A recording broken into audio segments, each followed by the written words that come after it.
Maya, I have a question for you today. Go on. I'm listening. Can someone really improve their English speaking in just 3 months? Yes, if they follow a real plan. Just 3 months? That's fast. It's fast, but it's possible. So today we talk about a weekly schedule? Exactly. Step by step. I love a good plan. I know you do, Ryan. Okay, so where do we even start? Most people just say practice more, but that's not really a plan, is it? You're right. Practice more is useless advice. People need to know what to practice, when to practice, and for how long. That's the whole idea behind a weekly schedule. So it's like a gym plan, but for your mouth instead of your muscles. That's actually a great way to put it. Just like you don't build muscle by lifting weights once a month, you don't build fluency by speaking English once a week either. Right. Consistency matters more than intensity. Exactly. A little every single day beats a lot once in a while. That's the first rule anyone should understand before they even start this 3-month plan. Before we go month by month, do people need to set a clear goal first, or can they just jump in? A clear goal really helps. I want to speak better English is too vague, but I want to confidently talk about my job in a job interview gives you direction. So the goal shapes what they practice. Exactly.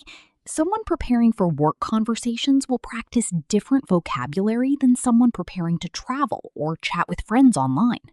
Okay, let's break it into months then. What happens in month 1?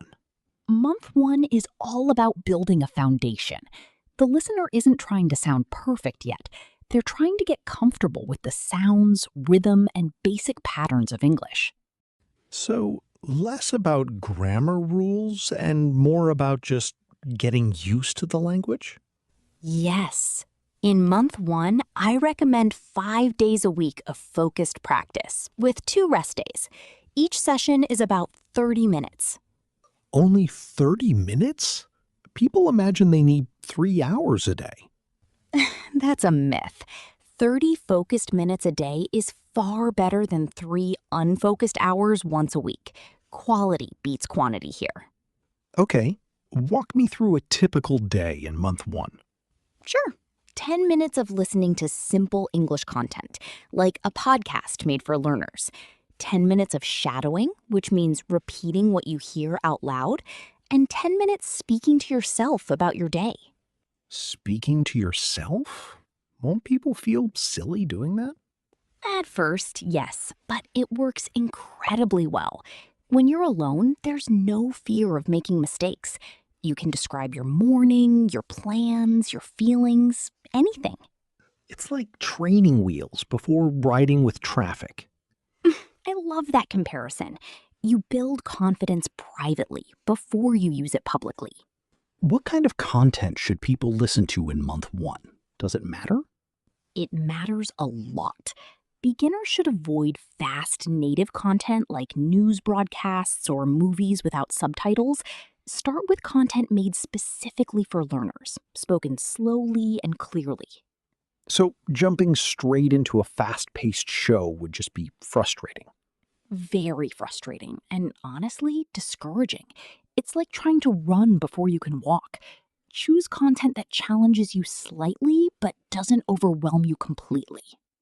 What about vocabulary? Do they need to memorize long word lists? No, and this is important. In month 1, learners should focus on high-frequency words, the words people actually use every day, not rare academic words. So words like decide, manage, handle, not something like ubiquitous? Exactly. Save ubiquitous for later. In month 1, focus on words you'll actually use in real conversations. Should learners write these words down somewhere? Definitely. A simple notebook or notes app works fine, But the key is using each new word in a spoken sentence, not just writing it down and forgetting it. Makes sense. Okay, so that's month 1. Foundation, 30 minutes a day, 5 days a week, simple vocabulary. What changes in month 2? Month 2 is where things get more interactive. The listener has built some comfort with sounds and basic speaking. Now it's time to add real conversation practice. Real conversation? With another person? Yes, ideally. This would be a language exchange partner, a tutor, or even a friend who's also learning. The goal is to move from talking to yourself to talking with someone else. That's a big jump for a lot of people. Talking to yourself feels safe. Talking to a stranger feels scary. It is scary, and that's completely normal. But here's the trick. Start with low-pressure conversations. Not job interviews, not debates, just casual chats about hobbies, food, or weekend plans.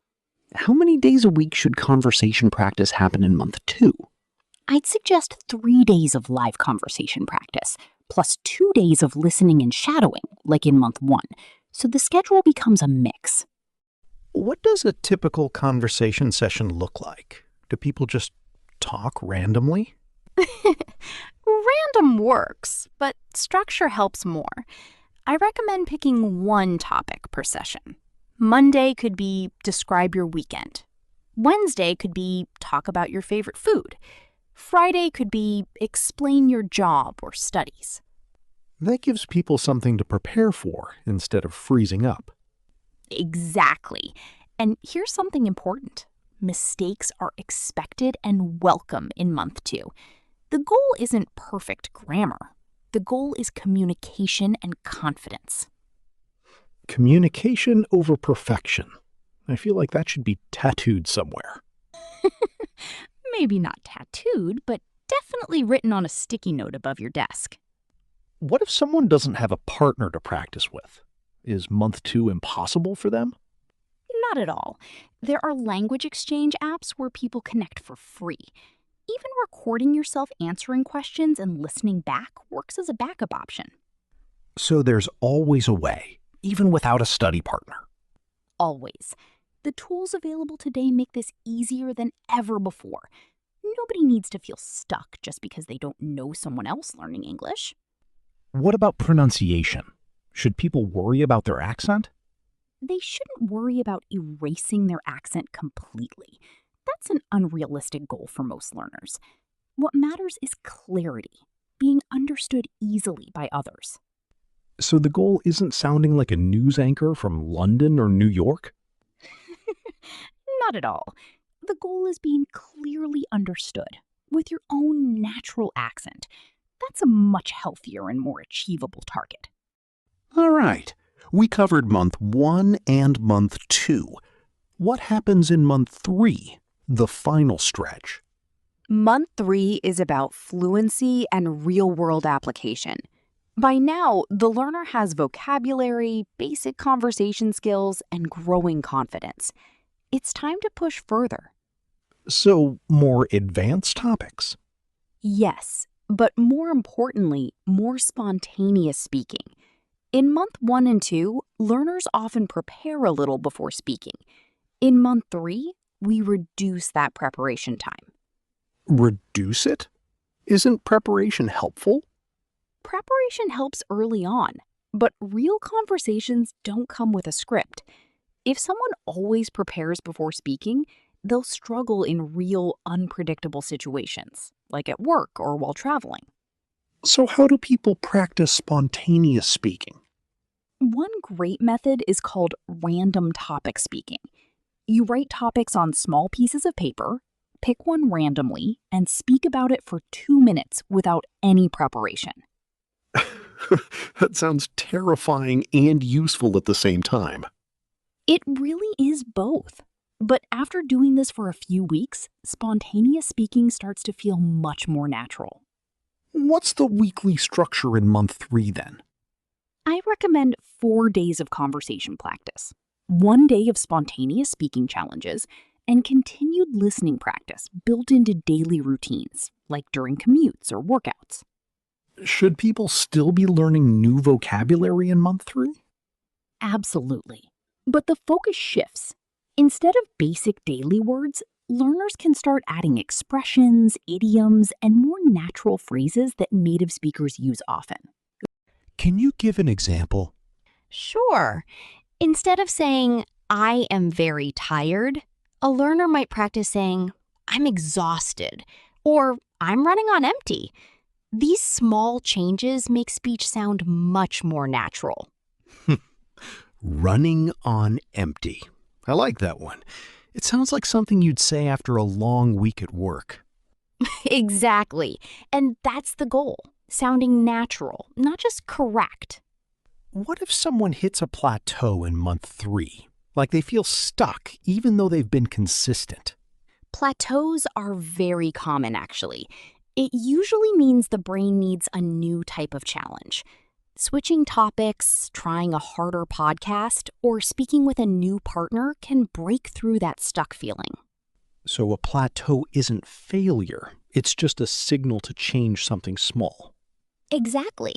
Many learners quit right before a breakthrough simply because they misread the plateau as failure instead of a normal part of the process. What role does writing play in all this? Should learners write things down before speaking? A little writing helps, especially in month 1. Jotting down 3 or 4 key points before speaking can reduce anxiety. But by month 3, we want to reduce that crutch. So writing is like a bicycle with training wheels. Useful early, but you take them off eventually. Exactly. Otherwise, the learner becomes dependent on writing everything first, and that slows down real conversation later. What about watching movies or TV shows? A lot of people think that alone will make them fluent. Watching helps with listening comprehension, definitely. But watching alone, without repeating or speaking out loud, mostly trains your ears, not your mouth. So it's necessary, but not sufficient on its own. Right. I always tell learners to pick a short scene, maybe 30 seconds, and repeat the lines out loud several times. That turns passive watching into active practice. How important is it to track progress during these 3 months? Should people keep some kind of journal? Very important. I recommend recording a short 1-minute voice note every Sunday, just talking about the week. By month 3, they can listen back to month 1 and hear a real difference. That must be motivating, hearing your own improvement like that. It's one of the most motivating things a learner can do.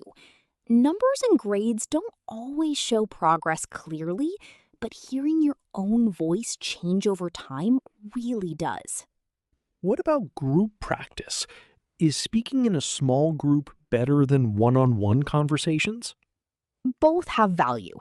One-on-one conversations give more speaking time per person. Group settings help learners get comfortable with multiple voices, interruptions, and reacting quickly, which mirrors real life more closely. So maybe a mix of both throughout the 3 months works best. Exactly. Month 1 and 2 could focus more on one-on-one practice, while month 3 could introduce small group conversations to build extra confidence. Let's talk about time of day. Does it matter when someone practices? Morning versus evening? It matters less than people think, but consistency in timing does help build a habit. Practicing at the same time each day makes it easier to stick with the plan.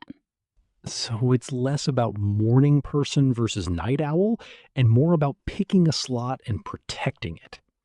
Exactly. Treat that 30 minutes like an important appointment you can't cancel, not something you'll get to eventually. Let's talk about consistency again. What happens if someone misses a day or two during these 3 months? It's not the end of the world. Life happens. The key is not letting one missed day become one missed week, then one missed month. So the danger isn't missing a day, it's losing momentum completely. Exactly. I always tell learners, if you miss a day, just come back the next day. Don't try to do double practice to make up for it. That usually leads to burnout. What about mistakes during this whole journey? How should people handle feeling embarrassed? This is huge. Fear of embarrassment stops more people from speaking than lack of vocabulary ever does. Every fluent speaker made thousands of mistakes before becoming fluent. It's strange how we expect to be perfect at something we've never really practiced out loud. Exactly. Nobody expects to run a marathon without training, but somehow people expect to speak fluently without ever struggling through awkward conversations first. Speaking is basically a workout for your brain and your confidence at the same time. That's a perfect way to describe it. What about weekends? Should the 2 rest days each month be completely free? No English at all? Not completely free, just lower pressure. Instead of structured practice, I suggest something fun and passive, like listening to an English song or watching a short funny video without any pressure to perform. So rest days are more like light exposure than a total break. Exactly. Complete breaks can actually make it harder to restart on Monday. Light, enjoyable exposure keeps the language present without adding stress. Do you have a personal story about a time speaking English felt hard for you or someone you know? Actually, yes. I remember a friend who avoided speaking for months because she was scared of sounding wrong in front of coworkers. What changed for her? She started with one small habit, answering just one question out loud every morning before work. Slowly, that one habit grew into full conversations within a few months. So it really can start that small. It really can. Big results usually come from small, boring, consistent habits, not dramatic overnight changes. Let's imagine someone listening right now. They're motivated, but nervous. What would you tell them? I'd tell them this: you don't need to feel confident to start. Confidence comes after action, not before it. Start small, stay consistent, and trust the process. That's powerful. A lot of people wait to feel ready before speaking English. And that feeling of readiness almost never comes on its own. It comes from doing the thing that scares you again and again until it doesn't scare you anymore. Let's quickly summarize this 3-month plan for our listeners. Can you give a simple overview? Of course. Month 1, build foundation with listening, shadowing, and self-talk. 5 days a week, 30 minutes a day. Month 2, add real conversations. 3 days a week, focused on simple topics. Month 3, push spontaneous speaking, natural expressions, and reduce preparation time. Simple, clear, and doable. I like that it's not overwhelming. That's intentional. A plan that feels impossible gets abandoned quickly. A plan that feels manageable gets followed consistently. One last question. Do people need expensive courses or apps to follow this plan? Not at all. You need content to listen to, a way to speak, whether alone or with a partner, and consistency. That's really it. So basically, the secret ingredient is showing up. Every single time. Showing up daily, even for 30 minutes, beats waiting for the perfect moment that never comes. I think this conversation gave people a really clear roadmap. I hope so.